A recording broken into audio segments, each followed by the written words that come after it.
Oh, there we go. Oh, yeah. Hi, everyone. I'm Jeffrey Kerr. I'm here today with Alex Meyer. He and I will be discussing predictions for the Creative Arts Emmys. We'll be discussing categories we'll be able to predict on YouTube, well, on Gold Derby, as well as some categories we won't be able to predict on Gold Derby. So let's get started, shall we?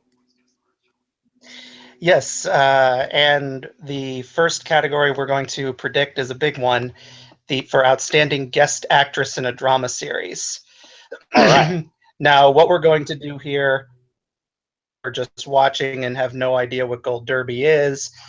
We're going to we think is going to win in order of most likely to least likely. So Okay. our first place pick for all the categories means that's what we think will win. And then second, third, fourth, fifth, sixth, seventh, that's who we think has the second, third, fourth highest chance, etc. Exactly, and of course, I should also point out that the creative arts categories at the Emmys are kind of the short categories at the Oscars only all throughout because they're just can be so hard to predict. Right, and there's literally over 100 categories here because, well, we're not going to do all 100 but there are 100 plus categories total at the Emmys, which is why they have the two separate ceremonies, the Creative Arts ceremony and then the main telecast. Yes. All right. So the nominees for outstanding. Sorry, hold on. Uh, the nominees for outstanding guest actress in a drama series are Alexis Bledel, The Handmaid's Tale; Laverne Cox, Orange is the New Black; Ann Dowd, The Leftovers; Shannon Purser, Stranger Things; Cicely Tyson, How to Get Away with Murder; and Allison Wright's The Americans. Now, so who do you have ranked first place, and your reason why? I have Alexis Bledel in first place, mainly because she has some very powerful scenes, including one episode where she does not speak an entire word of dialogue at all, but tell you all that you need to know about what she's going through without giving away spoilers. That's a good point. And in fact, I guess some of these other nominees could have somewhat of a chance of winning. And like Ann Dowd, who's nominated here for The Leftovers, a show that's never really caught on with the Emmys, but she's also in The Handmaid's Tale, believe it or not. So, I guess maybe that visibility, what she's nominated for in supporting actress. So maybe that visibility factor could help her with the acting branch, but. Mm-hmm. My full ranking, I have Alexis Bledel in first place, but I have Ann Dowd in second, Laverne Cox in third, Cicely Tyson in fourth, Shannon Purser in fifth, and Allison Wright in sixth. Huh. Okay, yeah, I do have Ann Dowd in second with Alexis Bledel in first. Though I have Shannon Purser in third because I guess, after her character in Stranger Things, disappeared, well, you're like, where's Barb? And, yeah, like that it almost became like, I guess, a thing. Right. Yes, Well, I guess I have her ranked lower on the list just because Barb's only in like a few episodes and she's having to compete against older and established actresses. Well, that's true about competing against the older ones, but of course, there's the limitation number for, well, how many episodes do you appear in to compete as guests versus regular. Right, but Laverne Cox, Cicely Tyson, and Allison Wright. I know Allison Wright's never been nominated before, but Laverne Cox and Cicely Tyson have for playing the same characters on Orange is the New Black and How to Get Away with Murder. So therefore, they're more familiar to Emmy voters. That's true. And let's not forget that Allison Wright, well, not only is she nominated for The Americans, but of course she was also on Feud, Betty and Joan this past year. So that could be in the back of minds of the acting branch. Right. I haven't seen The Americans, but I've read like the episode analysis of her submission on Gold Derby, and apparently she doesn't even say a word, which I guess isn't necessarily a bad thing, but just based on that specific performance alone, it might not be as effective in the same way it was for Alexis Bledel. I guess that's a good point. Yeah, I'll probably have to do some. Oh yeah, and of course I could definitely see Cicely Tyson getting her fair share of votes, given that she's this veteran actress and all that. All right, now on to So now on to outstanding guest actor in a drama series. The nominees are Hank Azaria, Ray Donovan, Brian Tyree Henry, This Is Us, Gerald McCraney, This Is Us, Ben Mendelsohn, Bloodline, Dennis O'Hare, This Is Us, and B.D. Wong, Mr. Robot. So, okay, so you and I have a feeling you and I already have some idea who's out front, though, interesting enough, there are 3 men from This Is Us nominated in this category. So, under the old voting system at the Emmys, it would usually help if you had more than one acting nominee from the same series to help one person win. Though, since we're under the new voting system that was established last year, well, there's a greater risk of vote splitting. Though, that said, I still have Gerald McCraney out front. I do as well. I feel that I feel that many people will feel he's overdue for a win since he's never been nominated before until now, even though he's been working for nearly 50 years as an actor, and his character arguably rolling in This Is Us, and we see him several times throughout the season. So, and you can't help but like his character because he's like this very wise, sagely person who spouts all this wisdom, but he also has his own personal troubles as well, which give him a lot of range. And I think all that just combined with the career achievement award as well could certainly help him to win. Well, yes, and in fact, I must say I actually finally got around to watching This Is Us, and I will say on the first episode, as well as the most recent episode I watched earlier today, his character does have quite a bit of gravitas, and I think another thing I could see helping him is that not only was he on This Is Us this past year, but he also reprised his recurring role on House of Cards this past year on an episode of the most recent season, and I believe he was also on a yeah, let me check. I know 24, I believe. Yeah, 24 Legacy. So yeah, I could definitely see that visibility factor helping him. Right, but I'm also talking about his career as a whole, from everything he's done, from like Simon and Simon, Major Dad. I think he was on that show because he's been around forever. I think he even played the dad in the first Never-Ending Story film from the early 80s. Yeah, I think he did, because I remember noticing. Yeah. Well, yeah, because I remember noticing down his IMDb page, because I had recently watched that film for the first time not too long ago. Yeah, I saw that film on TV a couple years ago, but I remember I first watched it when my 5th grade teacher showed it to us back in the day. Mm-hmm. Yeah. Yeah, so as for potential upsets, well, let's see. There's last year's winner, Hank Azaria, who I guess also had quite a year with Brockmire and The Wizard of Oz, and Ben Mendelsohn, who we all underestimated in supporting actor last year for his role on Bloodline, despite the fact that, well, he was dead, so dead that he didn't even bother showing up to the Emmys. Yeah, and then of course he was Orson Krennic in Rogue One, one of the chief villains of that film, and he's going to be playing King George the Sixth in the upcoming Darkest Hour. Right, that's right. Yeah, so I guess explain the rest of your rankings to us. So yes, I have Gerald McCraney in first place, Hank Azaria in second, Ben Mendelsohn in third, B.D. Wong in fourth, Brian Tyree Henry in fifth, and Dennis O'Hare in sixth. So I have Hank Azaria as a runner-up because he surprisingly won this category last year, and like 4 or 5 times before I know he won a couple times for The Simpsons. He won for Tuesdays with Maury back in 1999. So I've Ben Mendelsohn in third, again, partly due to his surprise win last year, and the fact that he won shows that a lot of voters did indeed watch Bloodline.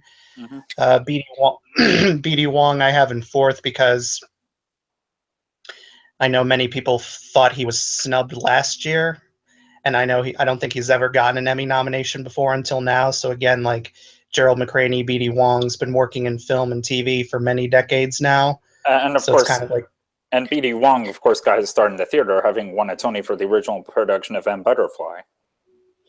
and of course, he's also part of the Disney canon by voicing Shang in Mulan. Mm-hmm.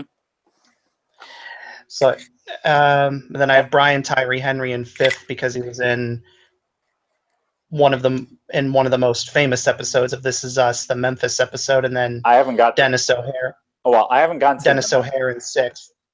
Well, yeah, Dennis O'Hare was in the episode I watched earlier today, and I could definitely possibly see him getting his fair share of votes. Though I don't know if it'll be enough. But though with Brian Tyree Henry, I haven't gotten to the Memphis episode yet, but he's also a regular on the FX nominated comedy series Atlanta. And that's part of the reason why I have him ranked higher than Dennis O'Hare. Mm-hmm. The civility factor. Mm-hmm. Yeah, that's a good point. All right, now on to Outstanding Guest Actress in a Comedy Series. The nominees are Becky Ann Baker, Girls; Angela Bassett, Master of None; Carrie Fisher, Catastrophe; Melissa McCarthy, Saturday Night Live; Wanda Sykes, Blackish; and Kristen Wiig, Saturday Night Live. So even though there's 2 SNL guest hosts nominated in this category, I mean, I think you and I probably both have Melissa McCarthy out front. Mm-hmm. Yeah. So I have Melissa McCarthy in first. I have Carrie Fisher in second, Angela Bassett in third, Becky Ann Baker in fourth, Kristen Wiig in fifth, and Wanda Sykes in sixth. Okay, I have the same top 4 as you. I guess I have Wanda Sykes ranked higher than Kristen Wiig is the only difference. But yeah, I definitely agree that, I guess we don't know how if Emmy voters are that sentimental, but if they are, I could totally see Carrie Fisher, winning this posthumously. Yeah. Well, most awards bodies, I mean, not just the Emmys, but the Oscars as well, they aren't always, card to a dead nominee. I mean, obviously there's exceptions. Heath Ledger, but Heath Ledger probably would have won anyway if he were still alive. Same with Peter Finch for Network, another posthumous winner. Mm-hmm. There's been a couple posthumous craft winners at the Oscars. I think Conrad Hall won a posthumous Best Cinematography Oscar for Road to Perdition. That his son accepted. Yeah, and there's another one at the top of my head. I just can't think of it at the moment. Oh, okay. This is a very, very old one, but the producer of Ben-Hur, the 1959 version, he died before that Oscar ceremony, so the Best Picture Oscar statuette was accepted by his widow. Wow. Yes, and of course we should. I guess what would be interesting is that if Angela Bassett were to pull an upset here, well, she and her husband Courtney B. Vance will now forever both be known as Emmy winners. Mm-hmm. Yes. Now on to guest actor in a comedy series. The nominees are Riz Ahmed, Girls; Dave Chappelle, Saturday Night Live; Tom Hanks, Saturday Night Live; Hugh Laurie, Veep; Lin-Manuel Miranda, Saturday Night Live; and Matthew Rhys, Girls.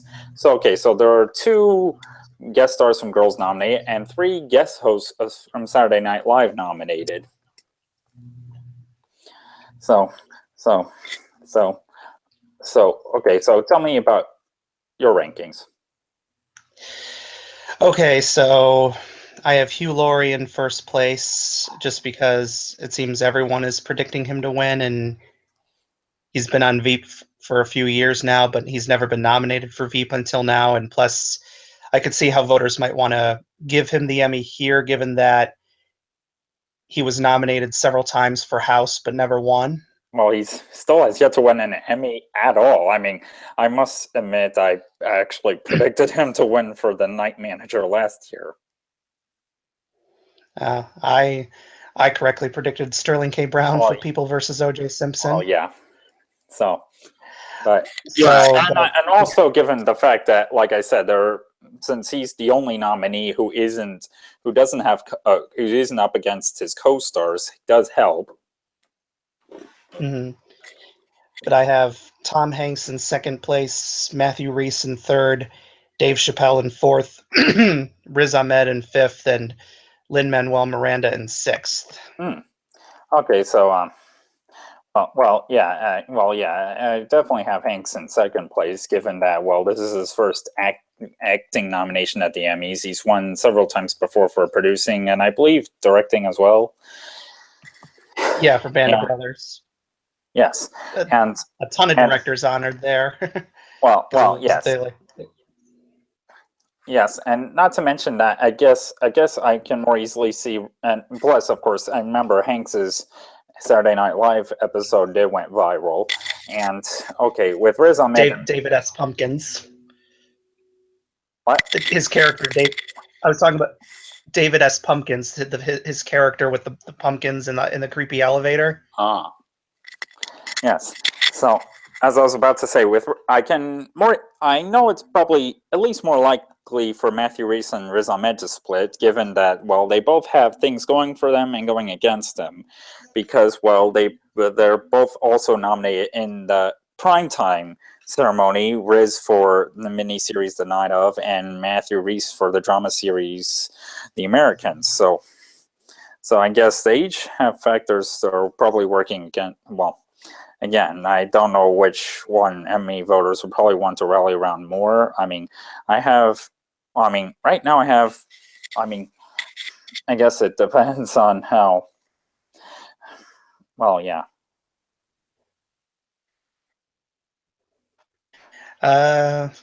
From what I've read, I haven't watched Girls, so from what I've read at the episode analysis, it seems Matthew Rhys has the stronger performance, but his performance is more dramatic than comedic, and Girls is technically considered a comedy at the Emmys, even though there's not like a lot of whole laugh out loud moments in the show from everything I've heard. So that could probably hurt him. Mm-hmm. Yeah. So now on to Outstanding Host for Reality or Reality Competition Program. The nominees are Alec Baldwin, Match Game, W. Kamau Bell, United Shades of America, RuPaul Charles, RuPaul's Drag Race, Heidi Klum and Tim Gunn, Project Runway, Gordon Ramsay, MasterChef Jr., Martha Stewart and Snoop Dogg, Martha and Snoop's Potluck Dinner Party. So yeah, my brother's a huge fan of that show, Martha and Snoop's Potluck Dinner Party. Wow. I think he's there more for Snoop Dogg than Martha Stewart. Yeah. Okay, so who do you have out front? So I have RuPaul Charles in first place, Heidi Klum and Tim Gunn in second, Alec Baldwin in third, Gordon Ramsay in fourth, Martha Stewart and Snoop Dogg in fifth, and W. Kamau Bell in sixth. Okay, so, I too have RuPaul winning, given that he's won here. I believe he won here last year. Yes, he did. Yeah, of course, I guess under the new voting system, it should be interesting to see if there will be as many repeats as usual. Well, RuPaul's Drag Race has double the nominations it had last year. Yeah, yes. Mm-hmm. Yes, and I actually have Alec Baldwin in second place, I guess, given that he has multiple nominations this year, even though, he is probably out front to win comedy supporting actor for Saturday Night Live. Mm-hmm. I have Heidi Klum and Tim Gunn in second place, mainly because they've won this before back in 2013, and they've been nominated pretty much every year since, so they're clearly on voters' radar. That's a good point. You might just convince me to move them up.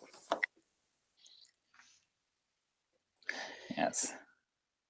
And now on to, all right, special class program, which I don't know, which I actually did an article on. Have you read it?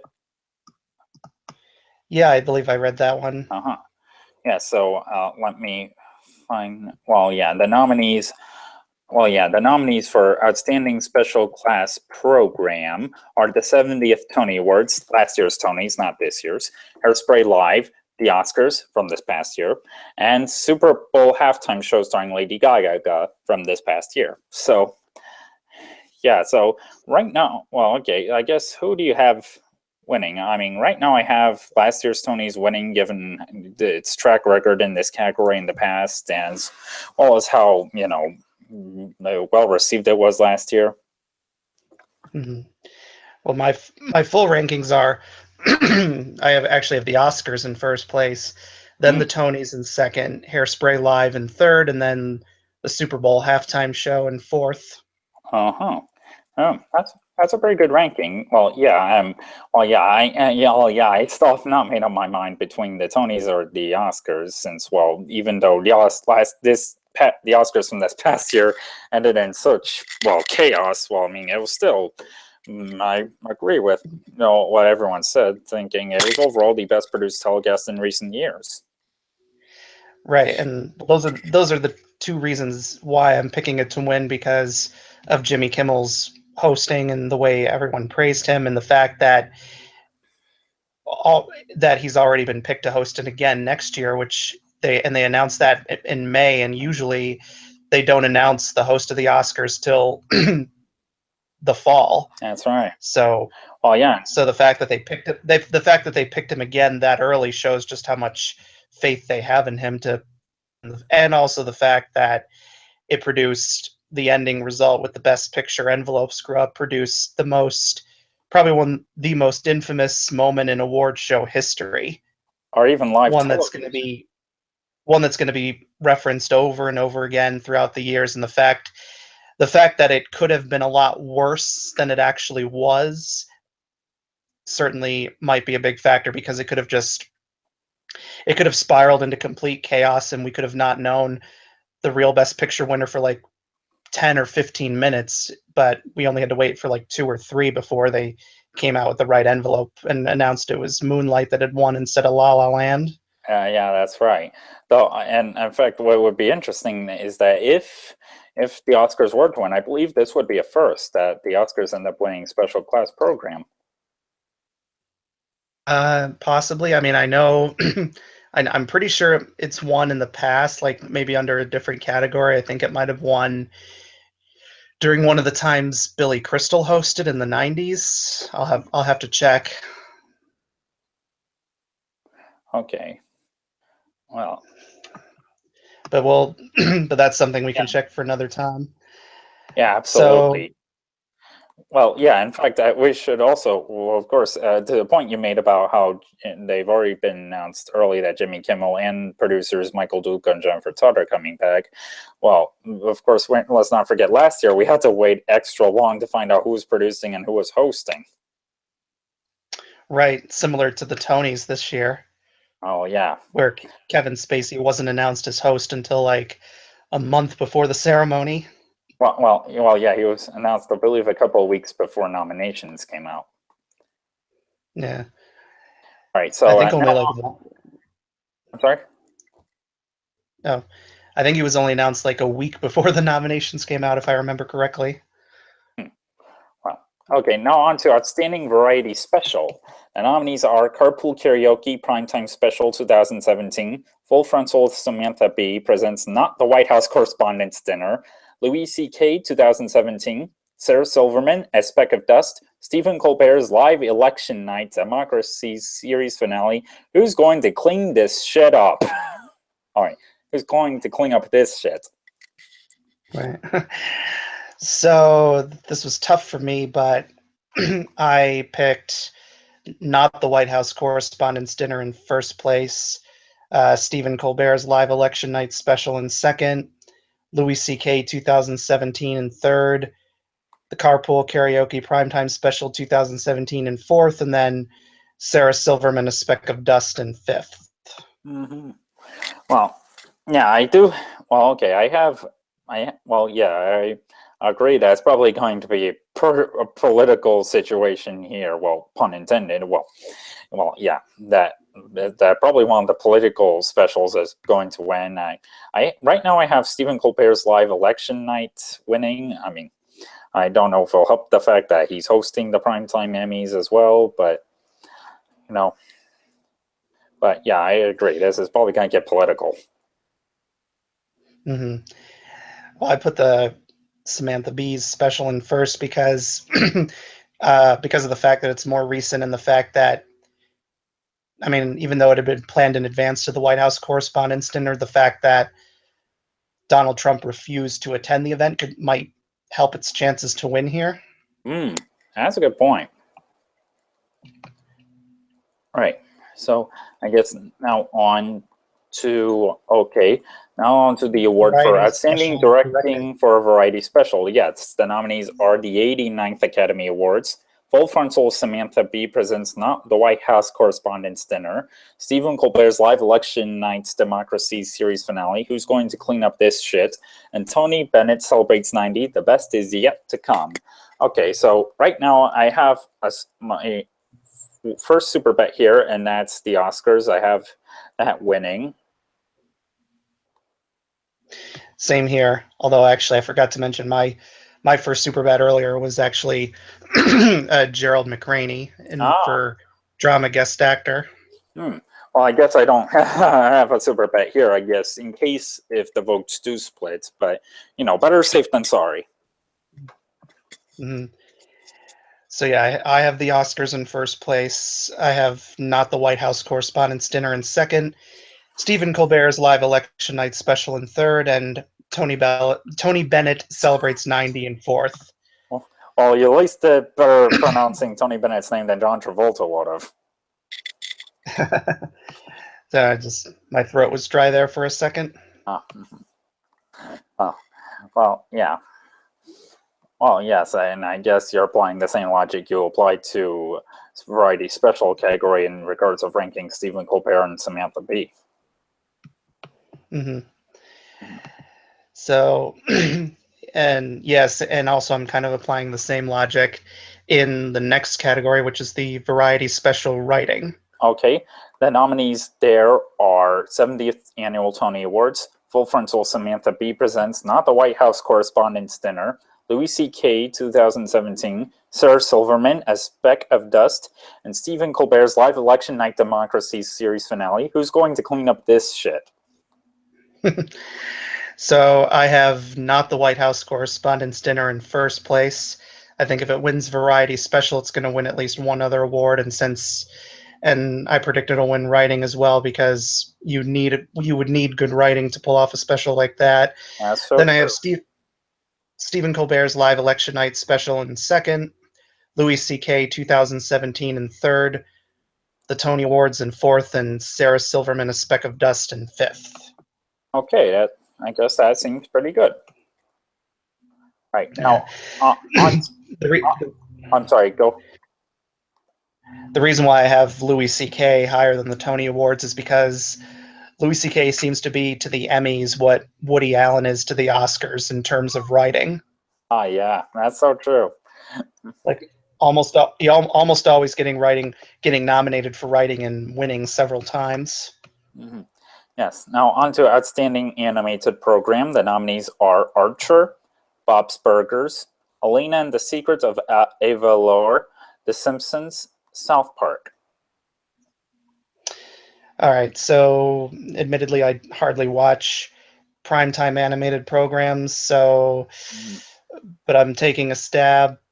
I have Archer in first place, Bob's Burgers in second, South Park in third, The Simpsons in fourth, and Elena of Avalor in fifth. Okay, now explain to me some of your rankings. Well, Archer, it's always been critically beloved, and I'm not sure how often it's won here. Maybe it's never won, but I know it frequently wins Best Animated Program at the Critics' Choice TV Awards. So, and it's still, and creatively, it seems to be still be going strong, even though I'm not sure what season it's in now. Maybe it's seventh or eighth season now, but it still seems to be very well loved. And then Bob's Burgers, that seems to kind of, given that Bob's Burgers is not as old as South Park or The Simpsons, many people consider it maybe fresher than those shows. And a lot of people I know love the characters from Bob's Burgers, so it certainly has a devoted following, so that could help it. Mm-hmm. Yes, and I just checked. Archer is not only on its 8th season, but it won this category last year. Okay. So Um, it's definitely possible. right, and I have South Park in the middle because I know South Park has won this category several times, and even though it's in its 20th season now, yeah, because it premiered in 1997, Hmm. many critics say it's still very fresh and relevant. Unlike other shows similar to it, such as Family Guy, which I know many people feel like jumped the shark a long time ago. Yes, and If you go on YouTube and you look up channels of people who primarily review animation, such as Phantom Strider or the Mysterious Mr. Enter, they constantly bash episodes of Family Guy, wow. specifically like Family Guy episodes from like from like its 7th or 8th season onward, because I know many Family Guy fans feel like that's where the show should have ended or something. Hmm. All right, now on to Outstanding Short Form Animated Program. All right, the nominees are Adventure Time, Disney Mickey Mouse, Marvel's Rocket and Groot, Steven Universe, Teen Titans Go. Okay, and admittedly, I have never watched a single episode of any of these shows, Same here. but I've based my rankings from what I've read online of reviews of these shows, as well as what creators, as well as you know, animation YouTube channels like Phantom Strider and the Mysterious Mr. Enter have said about pretty much all these shows. I have Steven Universe ranked first, Adventure Time second, uh, Mick, Mickey Mouse in third, Rocket and Groot in fourth, and Teen Titans Go in fifth. Okay. Now on to all right, outstanding voice over. Wait. What were your rankings? Well, I just rearranged them to, I guess, the order. Well, yeah, Steven Universe, Adventure Time, Mickey Mouse, Rocket and Groot, and Teen Titans. Okay. Now, And I know Adventure Time's been nominated here many times, and I think it might have even won, but I don't know. I think this might be Steven Universe's first time nominated here. let me check the history of this category. I could be Well, wrong. well, Mickey Mouse has won here twice. Adventure Time won here, last one here 2 years ago. So, yeah, I guess it is a safe bet to include, or I guess, have, previous winners in, top tier at least. Mm-hmm. Yeah, but I don't believe Steven Universe has ever won this category before. No, I don't believe it has. I mean, let me check the history here. Yeah, let me see. Oh, well, yeah, I believe this. Yeah, this is its, I believe, third Emmy nomination. Yeah. Mm-hmm. And even though I've never watched, I did see one clip of the show, and there was this character.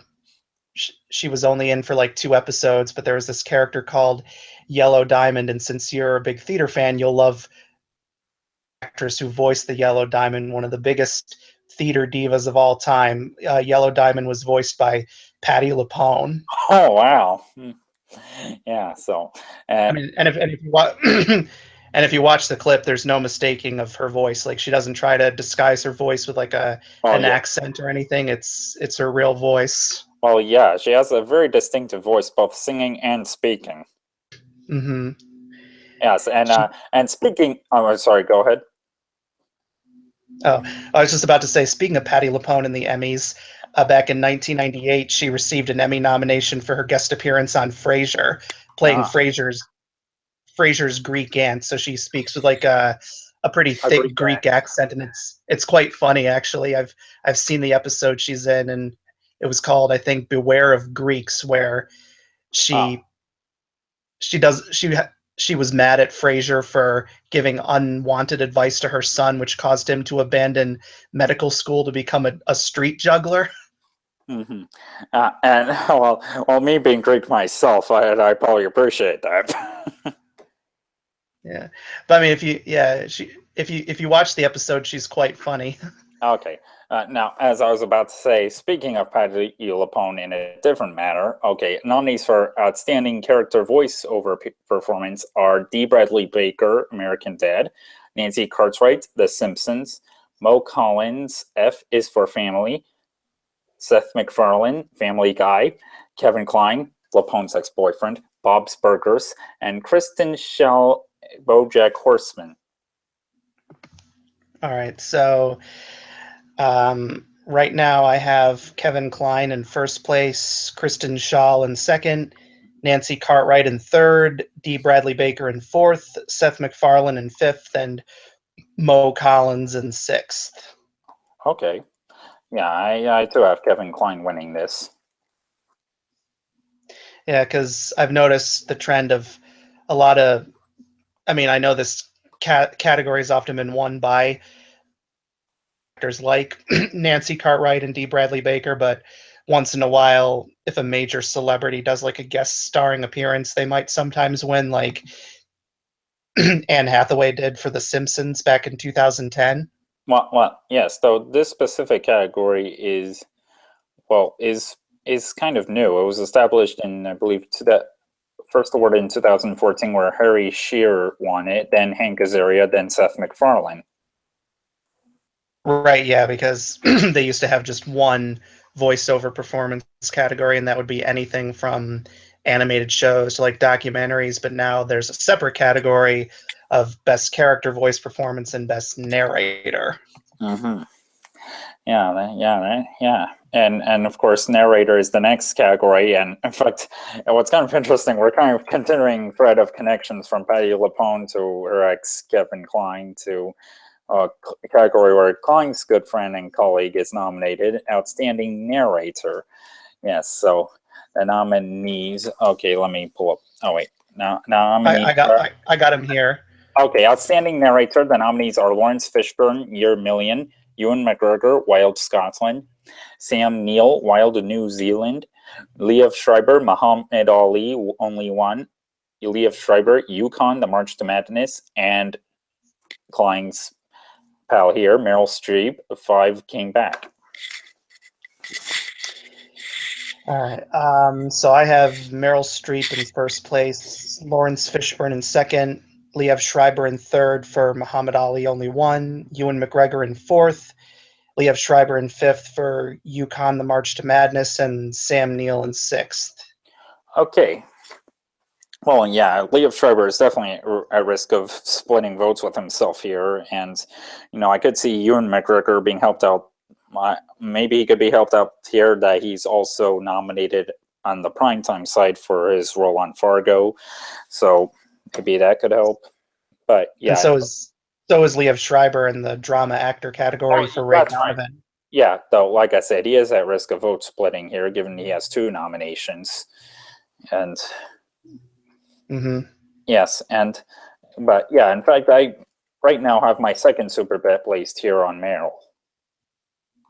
I don't have a super bet here, but I do think she'll win. I haven't seen Came Back yet, but I've heard excellent things about it. And I I know believe it's on Netflix, so Yeah.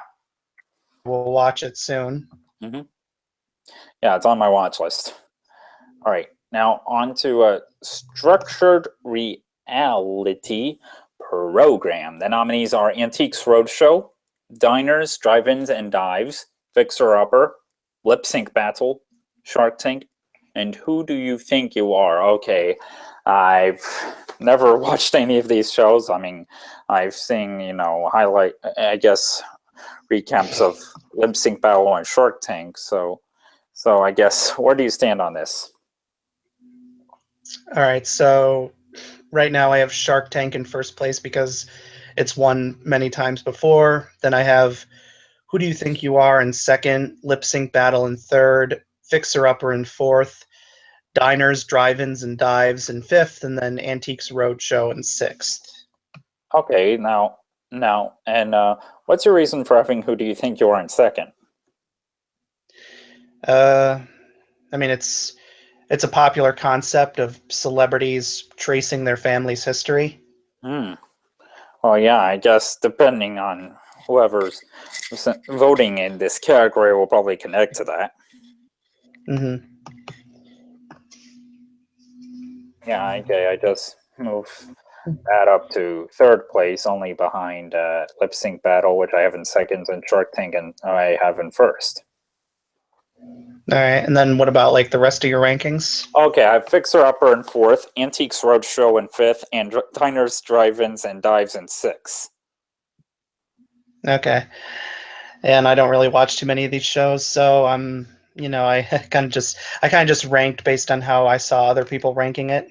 Yeah, well, yeah, I guess that's kind of a good way to go. Yeah, so now on to okay, let me unstructured On, reality program. That's the next category. yep. The nominees are Born This Way, Deadliest Catch, Gaycation with Ellen Page, Intervention, RuPaul's Drag Race, Untucked, United Shades of America.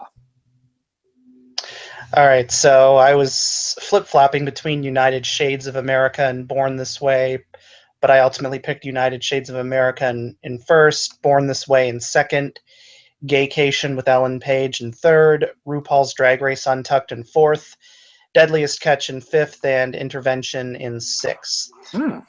Okay, so how are you able to figure out your rankings? Well, with United Shades of America, I feel it's more it's more it's more relevant than all the others because of Donald Trump being president. Yeah. Although Born This Way and Gaycation are certainly relevant too because because the groups involved in those shows are certainly very worried about how a Donald Trump presidency will impact them because Donald Trump's core voters are a very uh, narrow-minded group of people, to put it politely. Yeah. Okay, so next, okay, outstanding documentary series or nonfiction series. The nominees are 30 for 30, American Masters, Chef's Table, The Keepers, Planet Earth 2. So this is my second big bet. I have Planet Earth 2 in first place, The Keepers in second, American Masters in third, 30 for 30 in fourth, and Chef's Table for fifth. Okay, I have most of those same rankings, only I have American Masters in second and The Keepers in third. Yeah, I mean, I think it's because Planet Earth 2 and the Keepers, those are like the new kids on the block, and they seem to have garnered the most attention. So I think because we've seen American Masters 30 for 30 and Chef's Table here before. That's true, and under the old voting system, they would just stick with the old kids in town, yet, of course, under the new system, they're more open to the new kids in town. Mm-hmm. Plus, I think Planet Earth 2 also has a strong chance to win for political reasons, namely due to the fact that Donald Trump decided to pull the United States out of the Paris Agreement, which stupidest thing any political leader could do. Mm-hmm. Like this is like I think at this point climate change just shouldn't be just a pure political game anymore because I think many people in both sides of the political aisle can agree that it is a real issue and that it's not something that has to specific party ideology. Mm-hmm. Yeah, so the Like I'm next sure. category is Outstanding Documentary or Nonfiction Special. The nominees are 13th, Amanda Knox, The Beatles, 8 Days a Week, A House Divided, and LA Burning, The Riots 25 Years Later. All right, so I have 13th in first place, The Beatles 8 Days a Week, The Touring Years, which is the full name for that documentary, in second, LA Burning, The Riots 25 Years Later in third, Amanda Knox in fourth, and then A House Divided in fifth. And it's worth noting that two of these documentaries are directed by very well-known figures. 13th, of course, is directed by Ava DuVernay, who, of course, directed the Martin Luther King film Selma. And her next film will be live-action adaptation of the classic children's novel A Wrinkle in Time for Disney. Yes, And and The Beatles 8 Days a Week is directed by Ron Howard, who of course is Oscar winner for A Beautiful Mind, and of course is Emmy nominated on the primetime side for Genius. Hmm. And it's also worth mentioning that the Beatles' 8 Days a Week, the touring years, managed to pull off a surprise upset win at the Grammys for Best Yeah. Musical Film over Beyonce's Lemonade. Oh yeah, and Ron Howard had to find that out while he was at the BAFTAs, where the Beatles 8 Days a Week lost its category there. But and the good news, he found out he was only a Tony away from EGOT. Yeah, that's right. Yeah, it'll be interesting if Ron Howard ever directs or acts on Broadway someday. Or even produces a show, because he did say there's a musical version of Night Shift in the works. Oh, okay. That's still a Ron Howard film I haven't seen yet. Same here. All right. Yeah. So, but as for my reasonings, I think 13th will win here because it addresses a very serious issue that deals with society, politics, economics, race. It kind of checks off the box for a lot of Emmy voters when it comes to like powerful documentaries. And the fact that it was an Oscar contender earlier this year, because since it was on Netflix, it was able to be eligible for both the Oscars and the Emmys. A lot of voters will have prime access to it if they have Netflix. That's so true. Yes. And of course, And the then Beatles 8 Days a Week is on Hulu. right, and the fact that Ron Howard is directing it, and I'm guessing many of the Emmy voters probably were alive at the time of Beatlemania, probably that era will probably come back to them really well if they watch it. Okay, so now the next category is Outstanding Directing for a Nonfiction Program. The nominees are Alexis Bloom and Fisher Stevens for Bright Lights, starring Carrie Fisher and Debbie Reynolds. Freddie Divas, or however you say the last name, for Planet Earth 2. Ava DuVernay, 13th. Ezra Edelman, OJ Made in America. And Elizabeth White, Planet Earth 2. Okay, so... Well, the next category, it's not actually that. It's actually the exceptional merit in documentary filmmaking. Well, yes, that's the name of the category as being told on Gold Derby. Right, but I'm just saying on Gold Derby, it goes directly from, if you're clicking the next arrow, it goes directly from documentary special to the exceptional filmmaking. Right, where the actual, yeah, because directing, that's not a category that they're predicting on Gold Derby. Okay, so for doc. Oh, sorry. I was just saying for exceptional merit in documentary filmmaking, the next category, these are the actual nominees. There's I believe Bright Lights starring. I'm sorry. Well, I believe they're the same projects nominated. Oh wait, no, 2. No. It's a different one. There's the nominees are Bright Lights starring Carrie Fisher and Debbie Reynolds, LA 92, OJ Made in America, Oklahoma City, and the White Helmets. So I have OJ Made in America winning in first place. I have Bright Lights starring Carrie Fisher and Debbie Reynolds in second, The White Helmets in third, LA 92 in fourth, and Oklahoma City in fifth. Got the same 5 rankings right here. And yeah, so I guess after winning the Oscar, despite the fact that it was miniseries, thus, they had to create rules after the Oscar. So it was lucky for OJ Made in America that I was able to win while I could. So yeah, they're now contending at the Emmys. So I guess you can say OJ's going for his EGOT. Well, yeah, I think that's, but he himself, O.J. Simpson, isn't actually winning any of these awards, though. well, I know, it's just a joke. Right.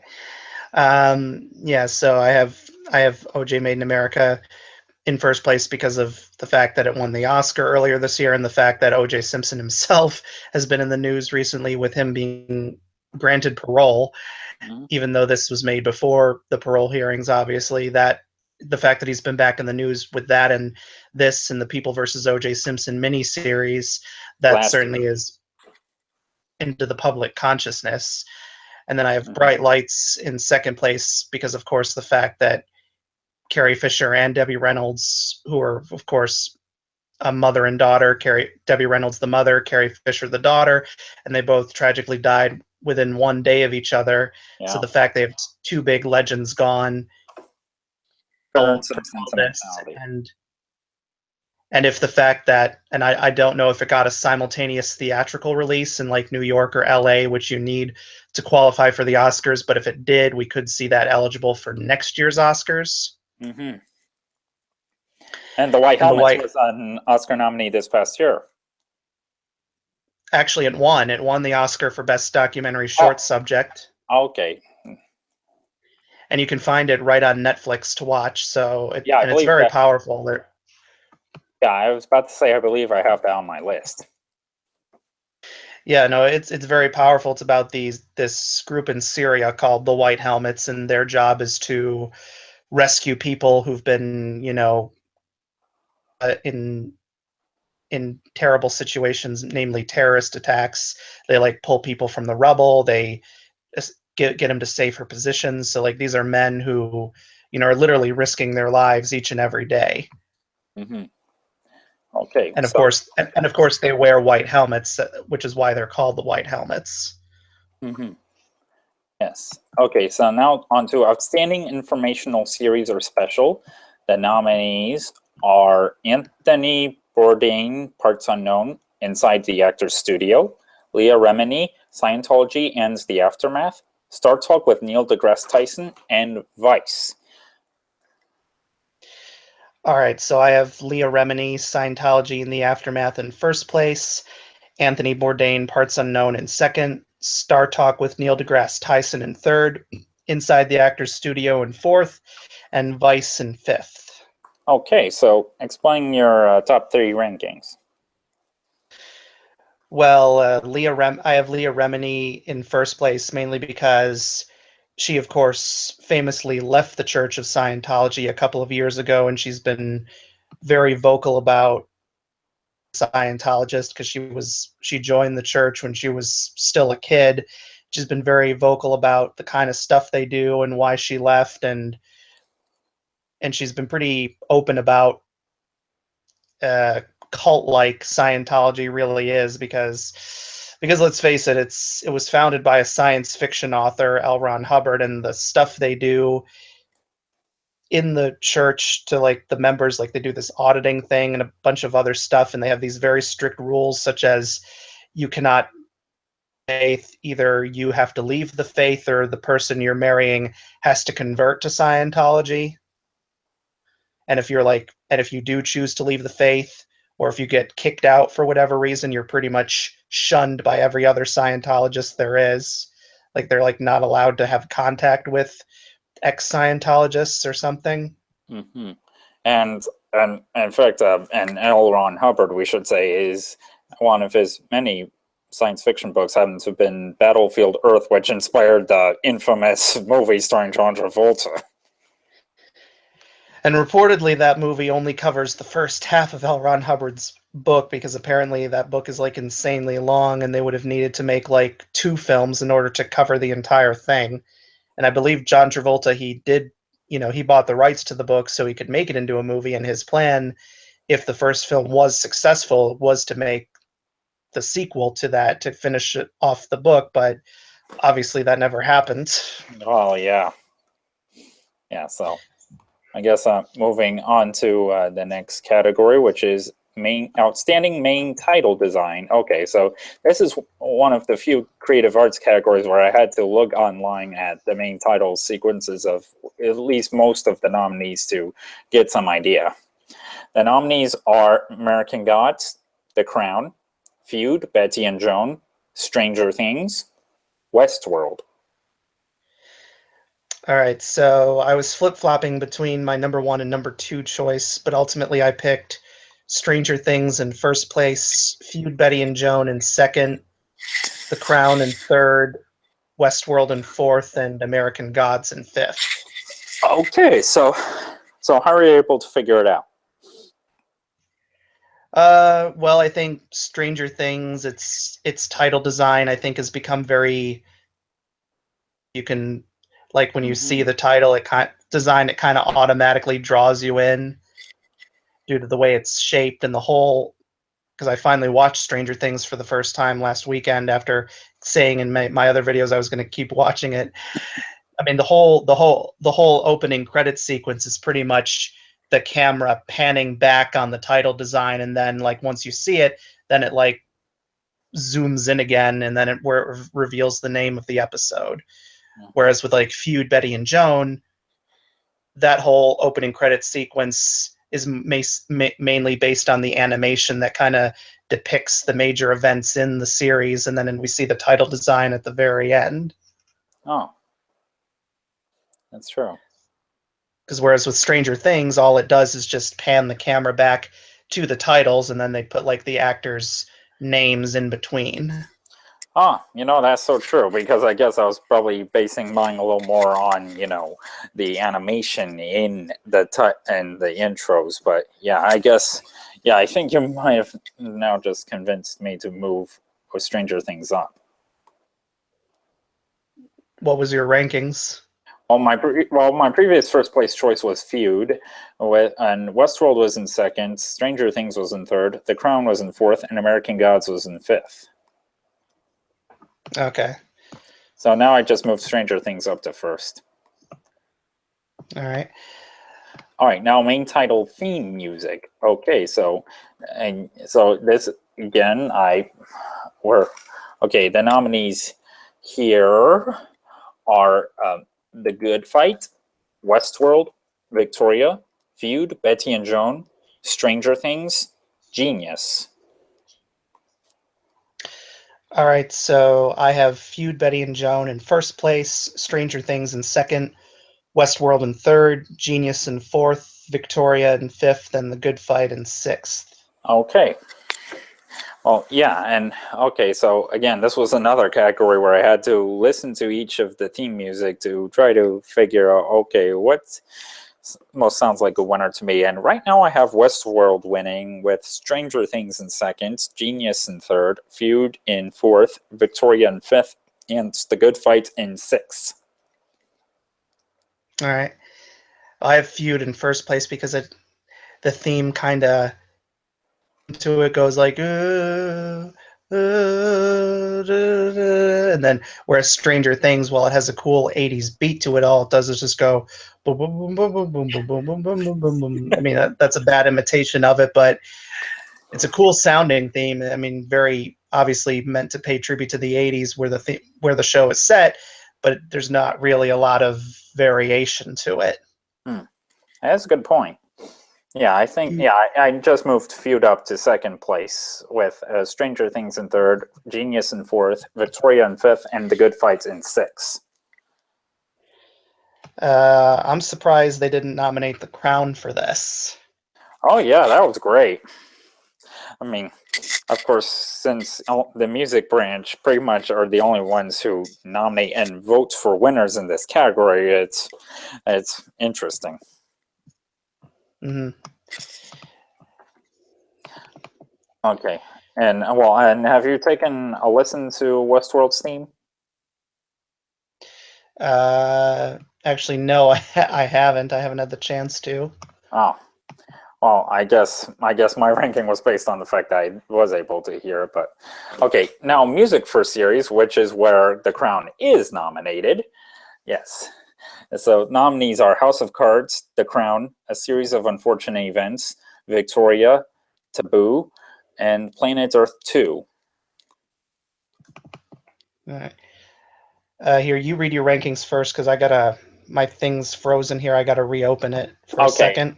As of now, my first place choice is The Crown. Second, I have Planet Earth 2. Third, I have House of Cards. Fourth, I had Victoria.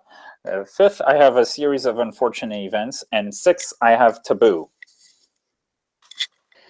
Trying to remember what my first place was. I think I might have put Planet Earth 2 in my first place. Oh, I just gotta wait for this to open back up.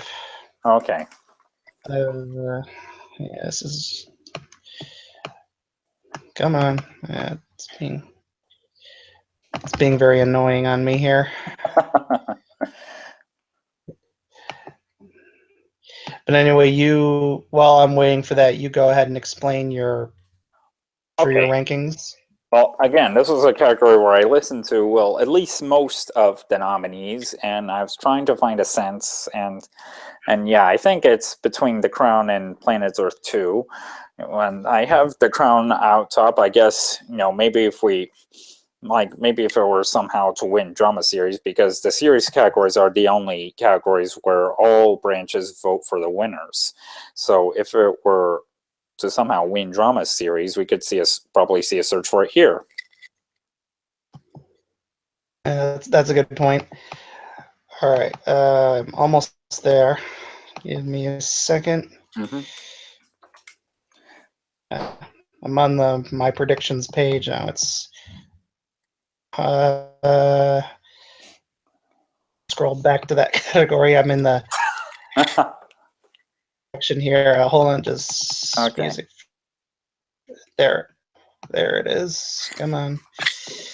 Okay, here we go. Wait, that's okay. I think I actually hit. So yeah, my rankings. I have The Crown in first place, Planet Earth 2 in second, House of Cards in third, A Series of Unfortunate Events in fourth, Victoria in fifth, and Taboo in sixth. Oh, okay. Okay, those sound pretty good, and I guess I have A Series of Unfortunate Events ranked a little lower because, well, that's the only nomination I received, which, I mean, not that it's impossible for it to win. I mean, I guess it makes it a little more of an underdog compared to, I guess, something like Victoria. Mm-hmm. So next is music for limited series. Yes, the nominees there are Suit Fran Case, or however that's pronounced, The White Helmets. Sorry? No, I wasn't going to say anything. Oh, okay. The rest of the nominees are OJ Made in America, Feud, Betty and Joan, Fargo, and Five Came Back. So I have Feud winning this one, and with Fargo in second place, OJ Made in America in third, The White Helmets in fourth, Five Came Back in fifth, and the Suit Fran Case won in sixth. All right. I have Feud, Betty and Joan in first, OJ Made in America in second, Fargo in third, Five Came Back in fourth, Sweet Francaise, I guess, in fifth, because I know that's obviously French, but I didn't take French in school. I took Spanish. Yeah. And then I have The White Helmets in sixth. Okay. Because The White Helmets, I have it ranked last because, to be honest, I don't remember the music in that one. I mainly remember where the White Helmets are going into the cities to rescue people from rubble and stuff. Oh, well, again, this is another category where I had to listen to samples of the scores from all of, or at least most of these, to get some idea. Mm-hmm. Yeah, but I base mine off of samples that I've listened to and from the music that I remember in the shows themselves when I was watching them, of the ones that I did watch.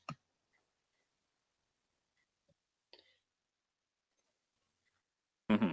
Well, yes, I think Feud will win this because, well, of course, the score did seem, for the saying, it sounded very Hitchcockian. Yeah, it did. I mean, the opening credits were very Hitchcockian as well. Mm-hmm. And of course, this is set during the era in which Alfred Hitchcock was still at kind of like the peak of his career. Mm-hmm. But of course, Alfred Hitchcock himself does not appear in Feud, Betty and Joan as a character. That's right. And I do not believe I honestly don't think he ever worked with the real Betty Davis or Joan Crawford. Yeah. I'm trying to think. Because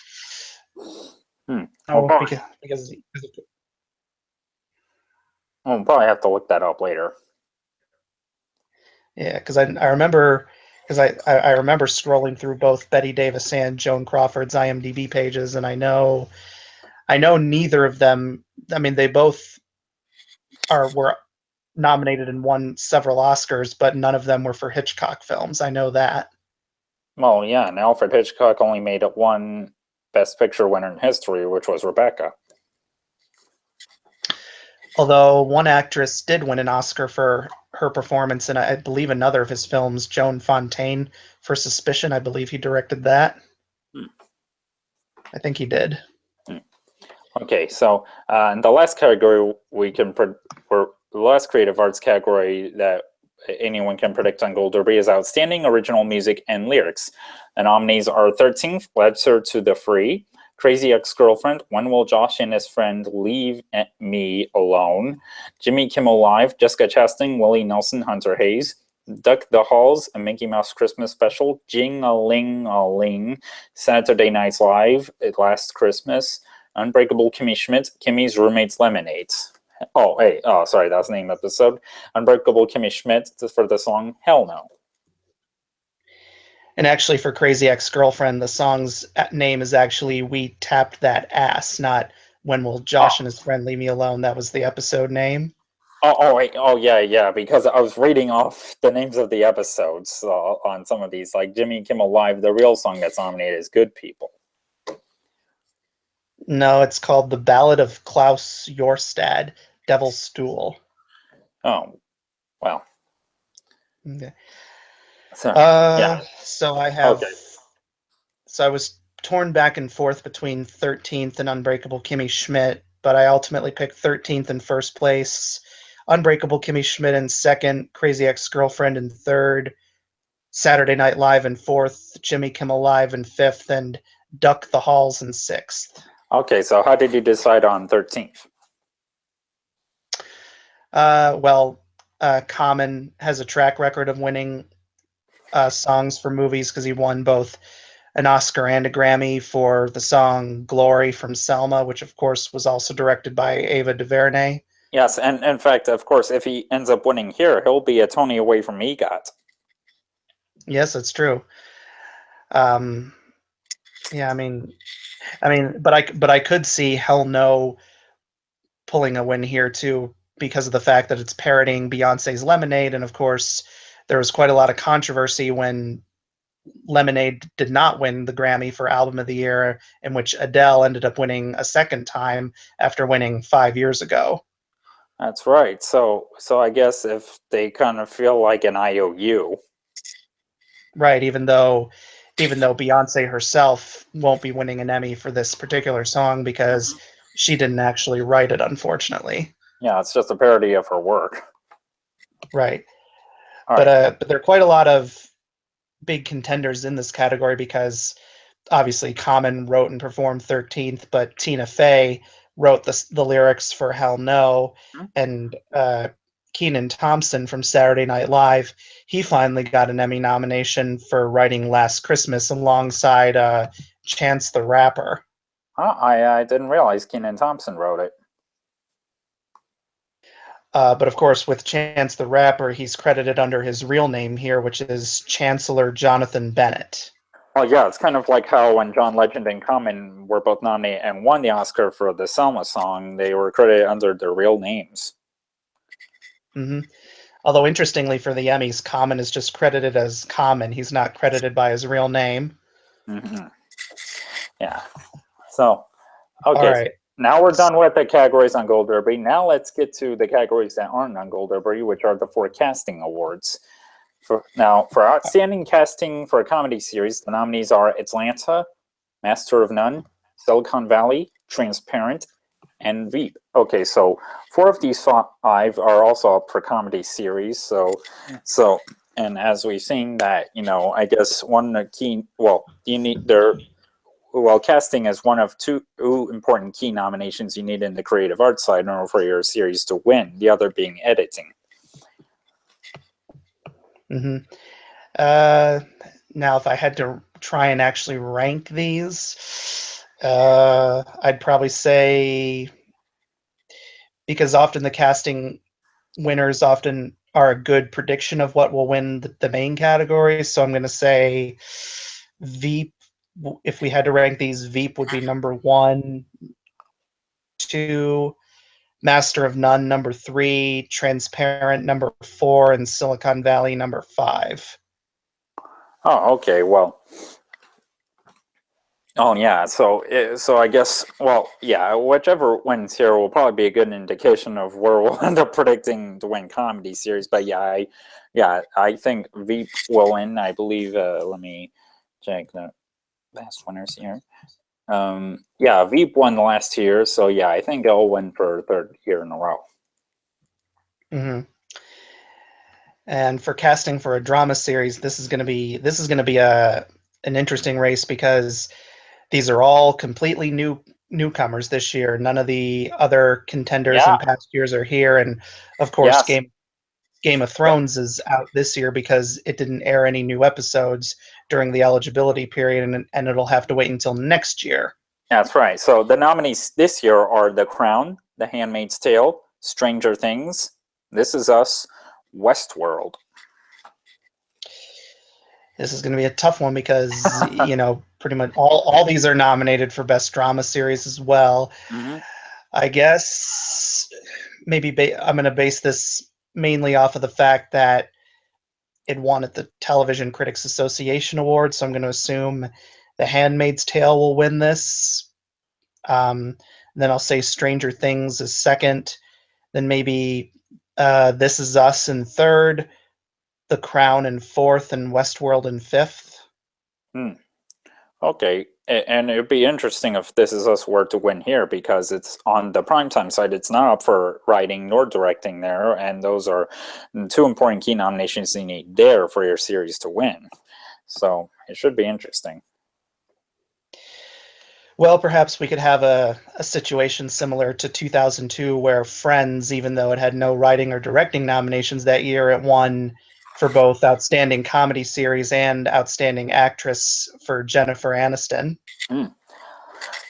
Well, yes, and of course that was under the old voting system, so again, it should be interesting how it fares under the new voting system. And of course, though in this category, I probably wouldn't count out something like The Crown nor Westworld, which both have huge ensemble casts. Yeah, well, pretty much all these shows do, actually. Well, that is true. Though Westworld definitely has, veteran actors like Anthony Hopkins, Jeffrey Wright, Ed Harris, Thandie Newton, Evan Rachel Wood, James Marsden. Yeah. I mean, there's a good and The Crown, even though not all the names may be familiar to American people, there's still quite a lot of great actors in it. There's Claire Foy, John Lithgow, rising up and Jared comer. Harris. John Lithgow, Jared Harris, Matt Smith, a former Doctor Who, and Vanessa Kirby. And of course, next season's going to have Michael C. Hall as John F. Kennedy. Yeah. And Stranger Things, you got all those kids, and I know several of them have interesting past and or future projects. Like, I believe one of those kids, what's his name, Gadden Matarazzo, he was he played Gav Rush in the most recent Les Mis revival. Yes, and then you have Finn Wolfhard, who's going to be playing Richie in the upcoming remake of It. And you have Noah the Noah guy who was in Bridge of Spies and voiced Charlie Brown in the Peanuts movie. Then, of course, the big breakout star, Millie Bobby Brown, is going to be in Godzilla King of the Monsters. Alongside, yes, and it was also able to rack up some, a couple of veteran actors like Winona Ryder, David Harbour. And there was well, even though he wasn't nominated, Matthew Modine was also in the show as well. Yes, and it probably is a good thing we're not predicting these categories on Gold Derby because, well, drama series in particular will be really difficult. Yeah, well, Stranger Things, it certainly has the advantage of the fact that it won the Screen Actors Guild Award for Outstanding Ensemble for a Drama Series. Oh, yeah. So I guess now on to casting for a limited series, movie, or special. I'm sorry. I was just about to say one one thing that could help This Is Us, even though This Is Us doesn't have like a super huge ensemble cast, but one thing that could certainly help it possibly win here is the fact that each character is like because they're all pretty much family members and their storylines all intersect with each other in some way. Well, yeah, and there are a few characters where they're played by multiple actors. Mm-hmm. Yeah, because Yes. you have the three main characters, Kate, Kevin, and Randall, who are played at like three different stages as little kids and as teenagers, and then as 30-something adults. And you also have the Ron Cephas-Chung character, William. Mm-hmm. Yeah, and because you have William in the present day, and then you also have in a couple flashback scenes a younger William played by a different actor. Mm-hmm. Yes. Now, on to outstanding casting for a limited series or movie or special. The nominees are Big Little Lies, Fargo, Feud, Betty and Joan, The Night of, and The Wizard of Lies, which is the only one that's up for a television movie. Yeah, this is an interesting race because all five of these contenders have some excellent actors in them. But if we were to rank them, I would say Big Little Lies would be in first, Feud, Betty and Joan in second, The Night of in third, Fargo in fourth, and The Wizard of Lies in fifth. Okay, so okay, I agree with the top two. Yeah, those both have ensemble cast consisting of very well popular actors. Like, of course, Big Little Lies has Reese Witherspoon, Nicole Kidman, Laura Dern, and Alexandra Skarsgård, and Shailene Woodley, and Zoe Kravitz. Feud has Jessica Lange, Susan Sarandon, Alfred Molina, Stanley Tucci, Judy Davis, Catherine Zeta-Jones, and no. So I'm curious. Why do you think The Night of would have a higher chance of winning than Fargo? Well, I think it has to do with the theme of that show because it's very relevant in the fact that it deals with like Islamophobia, which has certainly been a major part of Donald Trump's presidency with his immigration ban. That's a good point. If Emmy voters who feel like they want Joe by giving him the middle finger, I could see them doing that. Although I'm sure they would also still vote for it because they would think is the best because I don't, I know it sounds like we're making it look like all Emmy voters vote specifically just for their political beliefs, but I don't think that's the case. I'm sure their political beliefs may influence them somewhat, but I'm guessing they still pick what they personally think is the best overall. Mm-hmm. Yeah. Okay. I mean, sorry. Go on. plus, I mean, pretty much all the actors in The Night of, even if they're not super famous, they all have very respectable resumes under their belt. Like Riz Ahmed, he's certainly been a rising star in the last few years with movies like Rogue One, A Star Wars Story, and Nightcrawler. And even if most people don't know who John Turturro is by name, they probably might look at him and think that guy in a movie before. And if you look at it on his IMDb page, you might recognize a movie or two he's been in. Uh-huh. Same Yeah, with people like Michael Kenneth Williams or Bill Camp. Or Jeannie Berlin, I know, is in The Night of, although I know she didn't get nominated. And of course, the late Glenn Headley is in it as well. Oh yeah, that's right. And Chip Zion and Paul Sparks. Yeah. And then and then Fargo and The Wizard of Lies I have in the last few places because they don't seem as strong contenders in all their categories this year as they were in others. Although I do believe, at least in The Wizard of Lies, when we get to the main Emmy categories for our next video in about a week or so, or maybe right a few days before the ceremony, I do think Robert De Niro could win there for lead actor in a movie or miniseries. Okay, so now on to the last casting category, and that's outstanding casting for a reality program. The nominees are Born This Way, Project Runway, RuPaul's Drag Race, Survivor, and The Voice.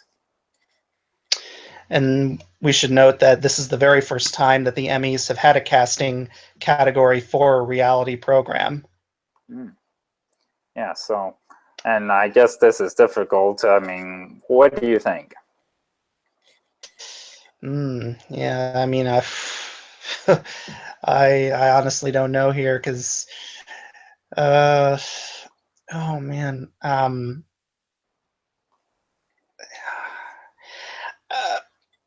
I guess if I had to try and predict, I might predict Born This Way in first place,